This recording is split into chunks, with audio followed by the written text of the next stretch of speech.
So, ayan. Hi guys, naglagay ako ng fake nails. Medyo it's been a long time na ako naglagay nito. Na-stuck na kasi siya eh. Parang feel ko lang maglagay. Nice, diba? Butterfly.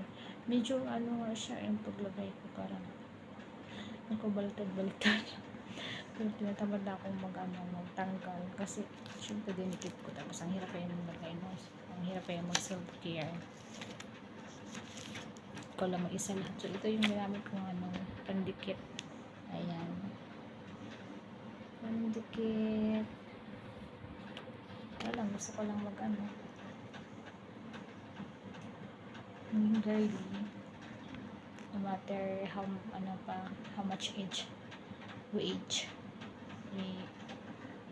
We love beauty all the time.